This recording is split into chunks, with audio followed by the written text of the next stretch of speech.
Во ред, ајде да го разглобиме ова. Значи, денес правиме една навистина длабинска анализа на материјалите од книгата Водич во инвестирањето од Роберт Киосаки. Да, и искрено, има толку многу работи за кои вреди да се зборува тука. Апсолутно.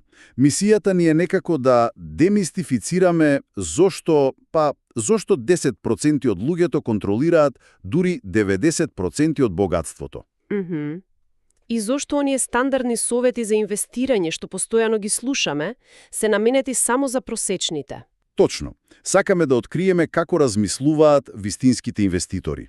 Ама види, сакам да почнам со една приказна од материјалот што мислам дека совршено ја поставува сцената. Да, повели. Замисли вака. Годината 1973. Млад војник што туку се враќа дома од Виетнам. Значи поминува низ пекол. Буквално пекол. И некако од таа негова скромна војничка плата успел да заштеди $3000. Што за тоа време, мислам, не е воопшто мала сума? Воопшто не е. И сега, тој е полон со ентузијазам, сака да инвестира.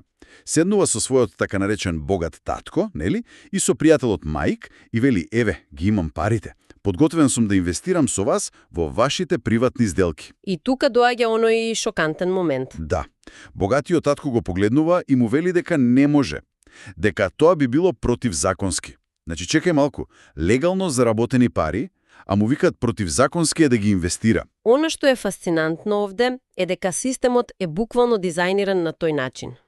За да се разбере тоа, мора да се погледне улогата на Комисијата за хартии од вредност, или нели СЕК во Америка. Тие регулаторите. Точно. Значи, по оној страшен крах на берзата во 29-та година, СЕК е формирана со една главна цел да ја штити јавноста од лоши инвестиции. Тоа звучи добро во теорија. Звучи, да. Ама иронијата е што со тоа што ги штити луѓето од лоши инвестиции, легално ги штити, односно ги спречува да влезат и во најдобрите инвестиции. Значи, ова ме потсетвува на еден огромен забавен парк. Како мислиш? Па вака, за да ги заштитат луѓето да не се повредат, им дозволуваат да се возат само на она старата арѓосана рингишпил вртелешка. Да. Таа е 100% безбедна, нели, ама само те врти во круг. А вистинските возења, оние возбудливи, што те носат нагоре, тие се резервирани само за луѓе кои веќе имаат некој златен билет. Апсолутно.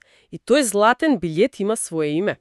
Во финансиите се вика овластен инвеститор или акредитиран инвеститор. Овластен инвеститор, значи само одредени луѓе имаат пристап. Токму така.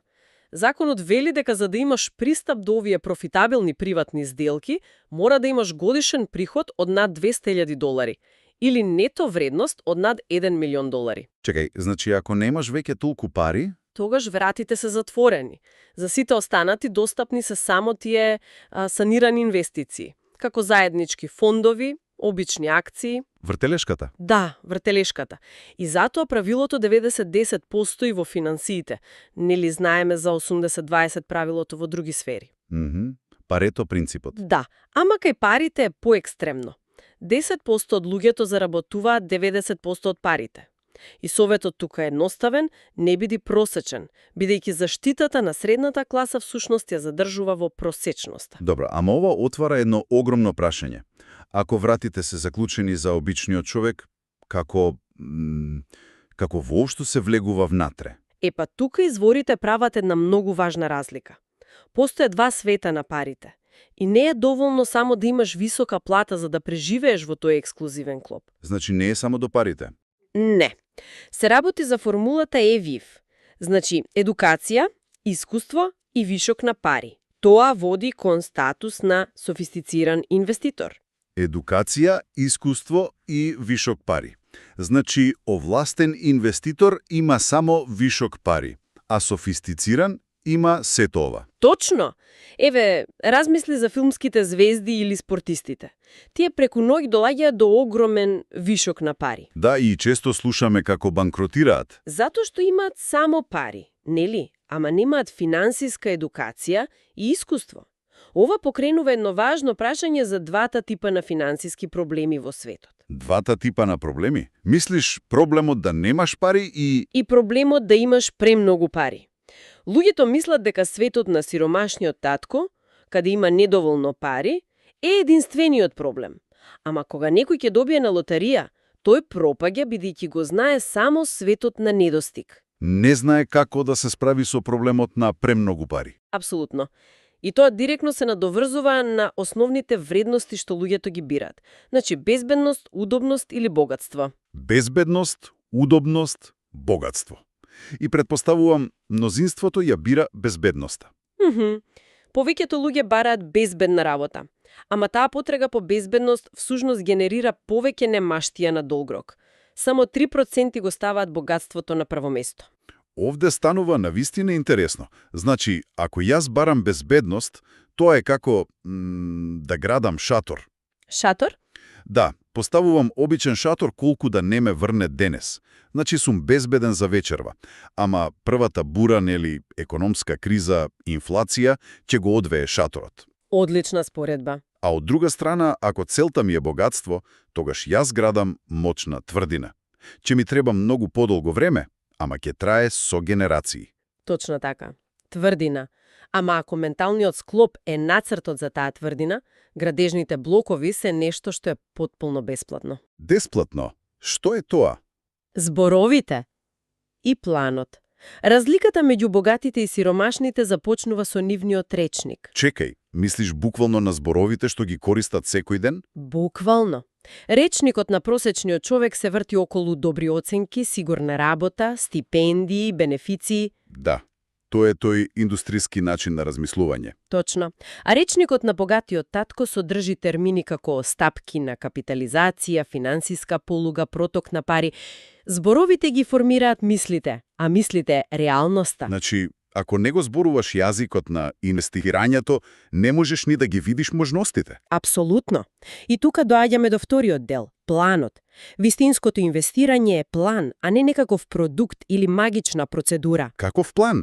Во материјалите се споменуваше нешто за патување, нели? Да, аналогијата е дека инвестирањето е како патување од Хаваи до Њујорк. Инвеститорот користи разни возила, авион, такси, количка за багаж, ама не се влюбува во возилото. Аха, значи не се врзува емоционално за една акција или една недвижнина. Токму така. Зарубувањето во еден продукт е како постојано да туркаш една иста градежна количка во круг. Вистинското инвестирање всушност треба да биде, досадно. Досадно?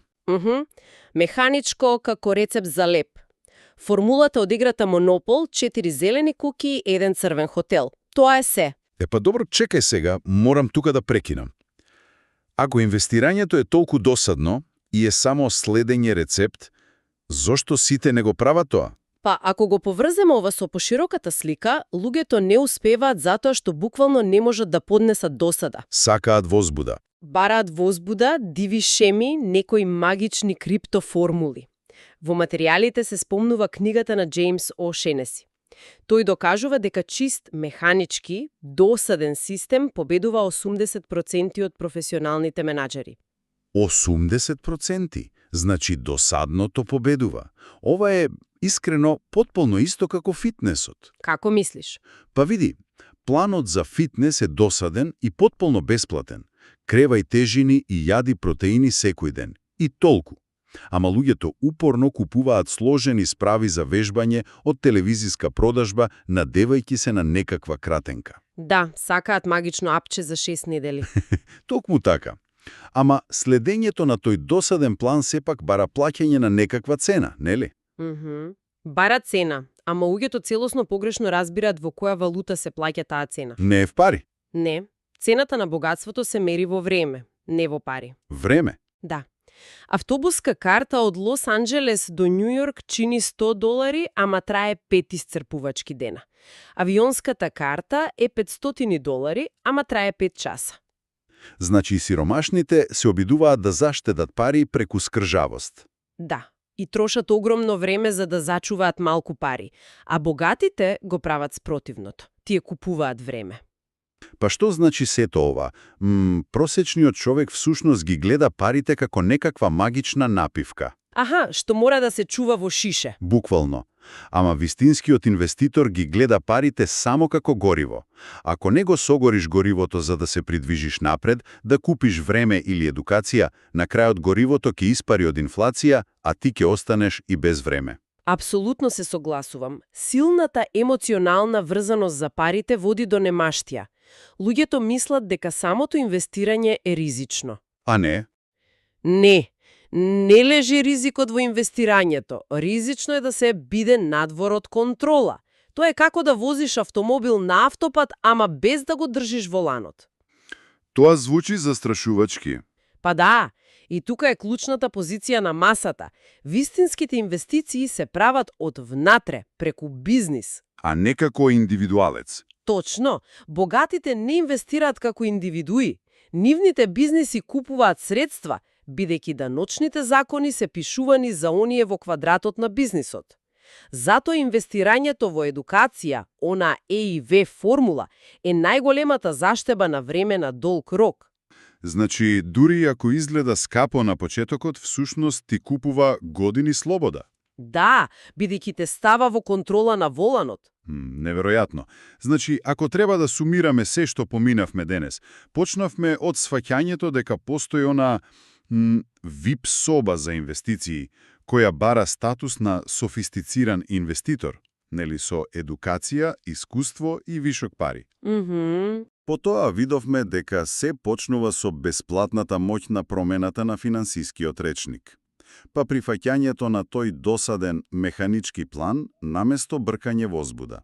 И на крај врвното сознание дека вистинската валута на богатството е времето, а не парите. Точно така.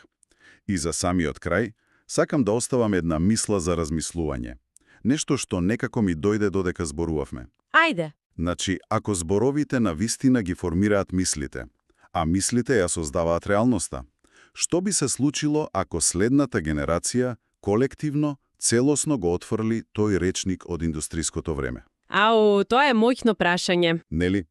Замисли никогаш повеќе да не зборуваат за пензии, сигурност на работа, туку да усвојат ментален склоп на внатрешен инвеститор уште од првиот ден. Најголемото средство што го имаме не се недвижнини, ниту акциите. Туку нашиот ум. Токмо така, способноста на умот постојано да ја проширува перцепцијата за тоа што е финансиски возможно, без воопшто да ги бара границите на просечноста. Тоа отвора едно целосно ново поглавје за самостојно истражување. Ви благодариме што бевте со нас во оваа длабинска анализа и се слушаме следниот пат.